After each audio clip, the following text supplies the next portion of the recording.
నమస్తే, welcome to our channel. నేను సిరి. మనం చూసినట్టయితే ఢిల్లీలో జగన్మోహన్ రెడ్డి గారు అయితే ధర్నా చేశారు.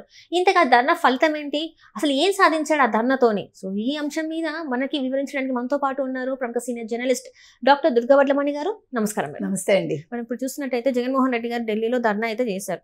కాకపోతే ఆ ధర్నా ఫలితం ఏంటో అర్థం కాలేదు. ఇంకోటి అసలు ఆయన ఏం సాధించాడు, ఆ ధర్నా వల్ల ఎవరికి ఏం ఒరిగింది అనేది కూడా అర్థం కాని విషయం. సో దీని మీద మీ స్పందన ఏంటి అసలు? ఇప్పుడు మీరు నిన్న చూసారండి, వాళ్ళు ఏం చేశారంటే అక్కడ కేంద్ర బడ్జెట్ అయింది కదా, సో అక్కడ వీళ్ళు వెళ్ళి లోక్సభకి వెళ్ళి ఒక్కొక్కరిని పట్టుకుని తీసుకొచ్చారనమాట. అక్కడ కొంతమంది ఒక కమిటీ వెళ్ళి అక్కడ నిల్చుని వాళ్ళని లాక్కుని వచ్చారు, వచ్చి మాట్లాడండి అని. వాళ్ళకి అసలు తుది మొదలు తెలియదు.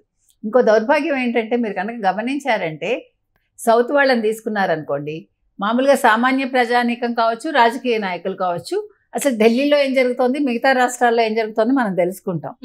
కానీ నార్త్ వాళ్ళకి అసలు చిన్న చూపు అనమాట సౌత్ అంటే, పెద్ద పట్టించుకోరు. నిన్న అక్కడికి వచ్చిన వాళ్ళందరూ మాట్లాడిన మాటలు మీరు విన్నారు. ఎవరికైనా గ్రౌండ్ రియాలిటీ ఏంటో తెలుసా? అసలు ఆంధ్రప్రదేశ్లో ఏం జరిగిందో వాళ్ళకి తెలుసా? 5 ఏళ్ళు జరిగిన అట్రాసిటీస్ తెలుసా వాళ్ళకి? వచ్చారు, అఖిలేష్ యాదవ్ వచ్చాడు, మాట్లాడేశాడు. ఆయన ఎవడు తిరుమావళవన్ వచ్చాడు, మాట్లాడేశాడు కదా. ఒక లేడీ వచ్చింది, ఆవిడ ఏ పార్టీయో మనకు తెలియదు, మాట్లాడేసింది. ఇది మేము ఖండిస్తాము, ప్రతివాడు మేము ఖండిస్తున్నాం అంటాడు. దేనికి ఖండిస్తాడు? ఇప్పుడు అఖిలేష్ యాదవ్ని తీసుకో, ఉత్తరప్రదేశ్లో ఎన్ని అట్రాసిటీస్ నీకు ఒక్కొక్క ఏడాది తీసుకున్నారంటే మీరు 6 లక్షల పైచీలకు ఉంటాయి, 5 లక్షల పైచీలకు ఉంటాయి. మీరు అంటే 5 ఏళ్ళు తీసుకుంటే కనుక మరి వాటి మీద మాట్లాడమను. 31 అని చెప్తున్నాడు ఈయన. మొత్తం 4 జరిగితే 3 వైసీపీ వాళ్ళదే, వైసీపీ వాళ్లే చేసుకున్నారు. 4వది గంజాయి తాగి కొట్టుకుని చచ్చారు. ఇవి మాట్లాడతాడు వైసీపీ తరఫున ఆయన. 31, 35 ఆయనకే కన్ఫ్యూజన్ 36 అనేది. సో 36 కోసమని 6 లక్షల చిల్లర ఉన్న వాళ్ళు వీళ్ళు మద్దతు తెలుపుతున్నారు. అదేవిధంగా నువ్వు తిరుమావళవన్ అడుగు, 1,00,000 పైగా ఉంటాయి, 75,000కి పైగా ఉంటాయి అట్రాసిటీస్ ఎక్కడ తమిళనాడులో. మరి వాటి మీద నువ్వు వెళ్ళి అక్కడ ధర్నా చేయి, ఇక్కడ మాట్లాడకండి. తిరుమావళవన్ కావచ్చు, తిరుమావళవన్ మంచి నాయకుడే. అఖిలేష్ యాదవ్ ఆంధ్రాలో అడుగు పెడితే సంగతి తేలుస్తావు అంటున్నారు రాజకీయ నాయకులు. నువ్వు వెళ్ళి మా గురించి మాట్లాడతావా ఏమీ తెలుసుకోకుండా? వీళ్ళేంటి గంట ప్యాకేజీలా లేకపోతే గంట పేమెంట్స్ అని అడుగుతున్నారు ఒక్కొక్కళ్ళకి. అంటే ఇప్పటి వరకు వాళ్ళు మాట్లాడింది కూడా ఏది కూడా వాళ్ళు రియాలిటీ తెలుసుకోకుండా అసలు ఏం తెలిసిన వచ్చారు. ఎగ్జిబిషన్ కూడా చూసారో లేదో, అసలు ఎగ్జిబిషన్ ఏంటమ్మా?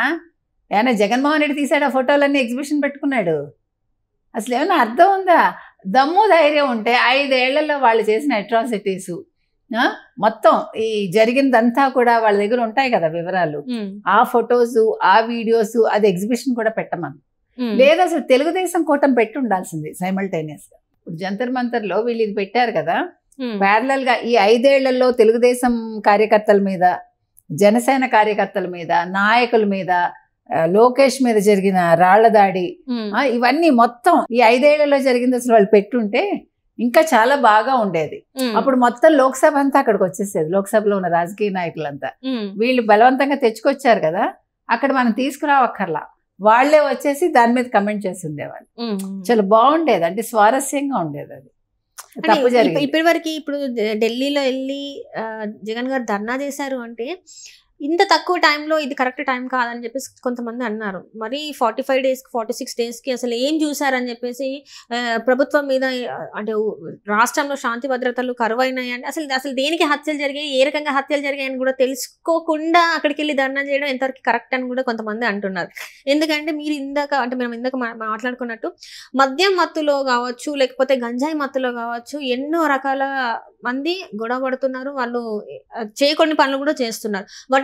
వాటన్నిటి మీద ఎందుకు గత 5 సంవత్సరాల నుంచి ఆయన రియాక్ట్ అవ్వలేదు, ఈ రోజు మాత్రం ఎందుకు రియాక్ట్ అవుతుంది? ఎందుకంటే ఇక్కడ అసెంబ్లీ జరుగుతుంది కదా, శాసనసభలో ఆయన వచ్చి కూర్చున్నాడు అనుకోండి, 3 శ్వేతపత్రాలు అయిపోయి నిన్న మద్యం మీద శ్వేతపత్రం రిలీజ్ చేశారు. 1,00,000 కోట్ల కుంభకోణం అది, అందులో 30,000 కోట్లు వీళ్ళు తినేశారు, అది తాడేపల్లికి వెళ్ళాయి. ఈ లెక్కలన్నీ చెప్పాలి కదా, భయపడి పారిపోయాడు. ఇంకొకటి మీరు నిన్న చూసారు, నిన్న కాదు డే 1 నుంచి ఆయన నోట్లోంచి వస్తున్నది Lokesh red book, Telugu Desam red book, Chandrababu Naidu red book, Janasena red book, Pawan Kalyan red book. ఆ రెడ్ బుక్ ఇదివరకు మీకు గుర్తుంటే షర్మిల వ్యాఖ్యలు చేశారు, ఏమని, నువ్వు ఏంటన్నా నీకేమన్నా మానసికంగా నువ్వు సరిగా లేవా, నీకు అర్థం ఇస్తాను నేను చూసుకో, నీకు అద్దం ఇస్తాను చూసుకో, నీకు అద్దంలో కూడా చంద్రబాబు నాయుడు ఫోటో కనిపిస్తుంది, చంద్రబాబు నాయుడే కనిపిస్తాడు అని ఆవిడ అంది. సో ఇప్పుడు ఏమనాలంటే మనం ఆయనకి రాత్రి పగలు అద్దం ఇచ్చినా అద్దం ఇవ్వకపోయినా ఆయనకి కళ్ళలో కూడా కనిపించేది రెడ్ బుక్కే. ఇంకా లోకేష్ రెడ్ బుక్ ఓపెన్ చేయకుండానే ఈయన భయపడిపోతున్నాడు. అందుకే అక్కడికి వెళ్ళి మొరపెట్టుకున్నాడు అనమాట. లోకేష్ రెడ్ బుక్ అంటున్నాడు, బుద్ధుందా? ఎంత సిగ్గుచేటండి. ఒక ముఖ్యమంత్రిగా పనిచేసిన వాడు అసలు ఇక్కడ ధైర్యంగా ఇక్కడికి వచ్చి పోరాడాలి. నువ్వు ఏదన్నా ఉంటే తాడేపల్లిలో నువ్వు ఎగ్జిబిషన్ పెట్టుకో, ఒక్కొక్క జిల్లాకి వెళ్ళి నువ్వు పెట్టుకో నీ ఎగ్జిబిషన్, ప్రజల్లో కొన్ని చైతన్యవంతులు చేయి. ఇంకో ఇన్ని అట్రాసిటీస్ జరిగాయి 45 రోజుల్లో, నీకు దమ్ముంటే.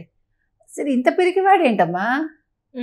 అసలు ఈయన ఎట్లా రాష్ట్రాన్ని పరిపాలించాడని ప్రజలు ఆశ్చర్యపోతున్నారు. దేనికి పనికిరాడు, ఇంత పిరికివాడా, ఇంత భయస్తుడా? రెడ్ బుక్ ఓపెన్ చేయకుండానే గజగజ వణుకుతున్నాడు మనిషి. అంటే ఎక్కడ తను చేసిన అక్రమాలే కావచ్చు, ఒక మనం మాట్లాడుకున్నట్టు మద్యం గురించే కావచ్చు, లేకపోతే ఇసుక స్కామ్లు, ఇవన్నీ కూడా బయటపడతాయని చెప్పేసి ఇవన్నిటిని అంటే పక్కదారి పట్టించడానికి ఇట్లాంటివన్నీ ధర్నాలు ఇవని చెప్పేసి ఆయన తిరుగుతున్నారు అనుకోవచ్చు. మరి మీకేస అంతే, అందులో డౌటా మీకు? అంబటి రాంబాబు వెళ్ళాడు, పెద్దిరెడ్డి పారిపోయాడు, మొన్న ఫైల్స్ తగలబెట్టాడు కదా. పెడితే చంద్రబాబు నాయుడు ఎంత తెలివిగా హెలికాప్టర్లు పంపించారు కదా, ఆయన వెళ్ళి అధికారులను వెళ్ళి చూడమన్నారు కదా. They didn't expect that. So Peddireddy ఇప్పుడు అరెస్ట్ అవుతాను భయంతో అక్కడికి వెళ్ళి దాముకున్నాడు తప్పించుకోవటానికి. అంటే గతంలో కరకట్ట మీదది పెద్దిరెడ్డిదే. మొన్న అక్కడ చూస్తే అక్కడ కూడా సబ్ కలెక్టర్ ఆఫీస్ లో కూడా పెద్దిరెడ్డికి సంబంధించి. ఎందుకు మరి ఇంత అలాంటివి? అంటే వాళ్ళు మీరు అంటే ఇంతకుముందు మనం మాట్లాడినట్టు 30 సంవత్సరాలు మాదే ప్రభుత్వం ఉంటుంది అని చెప్పేసి ఇట్లాంటి అక్రమాలకు పాల్పడ్డారా? అండ్ ఇప్పుడు చేంజ్ అయ్యేసరికి ఇప్పుడు దగ్ధం చేయడమే, ఫైల్ అని దగ్ధం చేయడమే ఈ పనిగా పెట్టుకున్నారా? ఇంకెన్ని ఫైల్స్ దగ్ధం చేసే పనిలో ఉన్నారు అనుకోవచ్చు మనం. ఇప్పుడు ఆయన రావణ కాష్ట ఏదో పదం వాడాడు చూడండి. రావణ కాష్ట కాదు ఇది, ఇది జగన్ దగ్ధం అన్నమాట. జగన్ ఫైల్స్ దగ్ధం అని పెట్టాలి. ఎందుకంటే భయపడి ఆ పని చేస్తున్నాడు. జగన్కి తెలియకుండా ఏం జరగవు కదా. పెద్దిరెడ్డి ఎన్ని వేల కోట్లు అక్రమాలు చేశాడో అందరికీ తెలుసు. మైను, శాండు, తర్వాత ఇంకోటి మద్యం, అన్ని అందరికీ ఉంది అది. సో ఇప్పుడు అవన్నీ కూడా బయటకు వస్తాయని భయపడి ఆ ఫైల్స్ తగలబెట్టించాడు. తర్వాత నిన్న మీరు చూసుకున్నారంటే ఒక ఆయన ఇంకా ముందుకెళ్ళి తమిళనాడుకు చెందినవాడే, అతను ప్రధానమంత్రి అయిపోతాడట. ఎవరు? జగన్మోహన్ రెడ్డి. ఆయన ఆనందం చూడండి ఆయన మొహంలో. వెంటనే ఇలా నిల్చుని జగన్మోహన్ రెడ్డి ఇలాగ ఎంత అసలు బికారి అంటాను చూడండి, అట్లా వాళ్ళ ముందు మోకరిల్లే అవసరమా నీకు? ఒక్కొక్కడిని తెచ్చుకుని బలవంతంగా పట్టి తీసుకొచ్చి మాట్లాడండి అని బతిమాలి. ఎవడైనా వాళ్ళంతా వాళ్ళు వచ్చి మాట్లాడారా? ఇండియా కూటమి నుంచి ఎవరైనా పెద్ద పార్టీలు వచ్చి మాట్లాడాయా చెప్పండి మీరు? ఒక్కళ్ళు మాట్లాడారు? మీరు మీడియా కూడా చూసారంటే అదే TV9 రిపోర్టరో ఎవరో, మొత్తానికి TV9 సంబంధించిన ఆవిడ, లోకల్ మీడియా అంతా అక్కడ ఉంది. తర్వాత నేషనల్ మీడియా వాళ్ళు ప్రశ్నిస్తే ఆ అమ్మాయి, ఒక reporter, you please you come and see the exhibition and you decide. నన్నేమి అడక్కు, నువ్వు నన్ను యూటర్న్ తీసుకునేలాగా చెయ్యకు, ఏంటంటో మాట్లాడాడు. మీరు వేరే క్వశ్చన్స్ వేయకండి, డైవర్ట్ చేయకండి అంటే ఆయన అసలు ప్రెస్ని అసలు ఆయన ఎదుర్కోలేడు. అది దౌర్భాగ్యం ఏంటంటే మనకి అసలు నవ్వాలా ఏడవాలా అండి? షర్మిల తిట్టకుండా తిడుతోంది. మీరు చూసారంటే ఏమంది తెలుసా ఆవిడ? నీకు దమ్ముంటే వివేక ఫోటో పెట్టు అక్కడ అని అడిగింది. ఆ ఎగ్జిబిషన్ లో వివేక ఫోటో పెట్టు, నేను సునీత వస్తున్నాను, అక్కడే ఉండండి. అందుకే రాత్రి పరిగెట్టుకుని తాడేపల్లికి వచ్చాడు. మరి నిజంగానే అందరికి అదే డౌట్ వస్తుంది కదా. 6 సంవత్సరాల దగ్గరికి వస్తుంది, వాళ్ళ బాబాయ్ చనిపోయి. ఎందుకు ఇంతవరకు ఆయన చంపింది ఎవరని ఆయన ఎందుకు తెలుసుకోలేకపోతున్నారు? తెలుసుకోవాలన్న కుతూహలం ఎందుకు లేదు? వాళ్ళ మీద శిక్ష పడాలని అనుకోవాలి కదా. భలే వాళ్ళే మీరు. ఇంటి దొంగని ఎవడైనా బయట పెట్టుకుంటాడా? ఎక్కడ వాళ్ళు మీరు? సొంత అవినాష్ని తీసుకెళ్లి జైల్లో వేస్తాడా? లేకపోతే వెనకాలన్న తన వాళ్ళని వెళ్ళి చేస్తాడా? దీని వెనకాల వీళ్ళందరూ ఉన్నారు కదా. ఇప్పుడు ఎవరెవరు అనేది బయటకు వస్తుంది కదా. ఆయన తెలియకుండా ఏం లేడు, తెలిసే బయట పెట్టలేక ఉన్నాడు నోరు మూసుకుని. కాబట్టి ఆయన ఏమి తక్కువ వాడు కాదు. ఏది ఏమైనా ఢిల్లీ మాత్రం ఫ్లాప్, మట్టర్ ఫ్లాప్ అయింది. ఢిల్లీ ధర్నా ఫ్లాప్ అంటారు. అసలు దేనికోసం వెళ్ళాడు ఆయనకి తెలియదు, ఏం సాధించాడో కూడా తెలియదు. అసలు రాని పనులు చార్జెస్ వేస్ట్ అంటారా? మరి ఆయన పెట్టుకుంటే కదా, అది ఎవడి మీద రుద్దుంటాడు? ఏ ఎమ్మెల్యే మీద? వాడు ఏడుస్తాడు. ఇప్పుడు ఏదైనా అటర్ ఫ్లాప్ అయింది.